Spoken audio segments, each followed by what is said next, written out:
What I thought was really interesting about Gru in this movie is that he's the villain, but he's also the protagonist, which is unusual. We don't see that a lot. No, you rarely see a movie that's told from the perspective of the villain.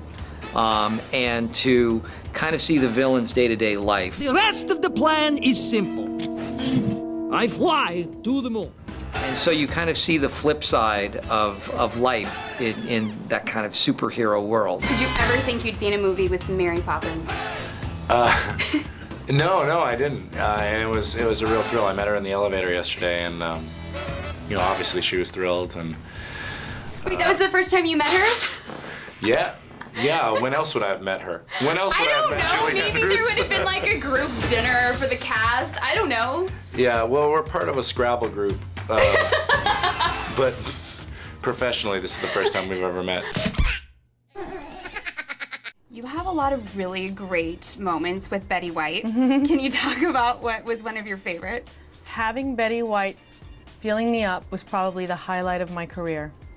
I said it, that's how I feel. Betty White, looking for my tiny little Easter eggs, made my career. I was just talking to Danny McBride. Right. And I'm hoping you can set the record straight on this. Okay. He was saying the scene where you pour dinosaur urine over your body. Yeah. It's actually the urine of the entire crew. I didn't find that out till later.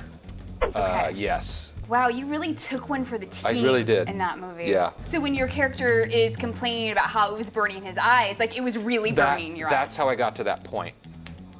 Because if it's not, you know, I'm all method. Makes sense. Right. I get it. Yeah. In the movie, Will Ferrell's character, Dr. Marshall, refers to your character as white trash. Would you say that's like an accurate depiction? I'd say that's pretty close. Yeah, I'm not going to argue with that. And what's the white trash about him? Well, he's an interesting breed of white trash because he's not like a hillbilly white trash. He's desert white trash, which there's always some sort of like criminal element. I just talked to Leanne, and she said you nailed the accent. She was very impressed. You know what? All you can do is get an essence and hope that you didn't make a cartoon of something or someone that is very real, very unique, that did an amazing thing and is advocating an amazing thing. You know, you don't want to bastardize what they've done beautifully and are saying beautifully in how they're living their lives. I understand you two had been looking for a project to do together for quite some time, so what was it about this movie, Date Night, that made you want to be a part of it?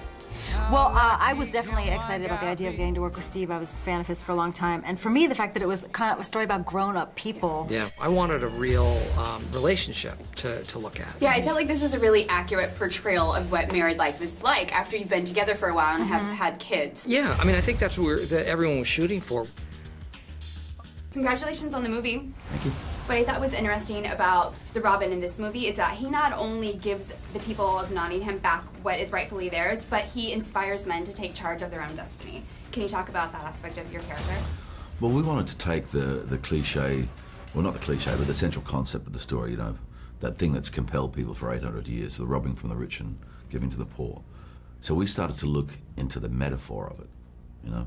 So you're not grabbing the bag of gold coins, seeing a poor person, saying, here's 10 gold coins and a sheep, have a great life. It's taking the wealth of the ruling classes, their rights and their privileges, and redistributing the rights and privileges of men.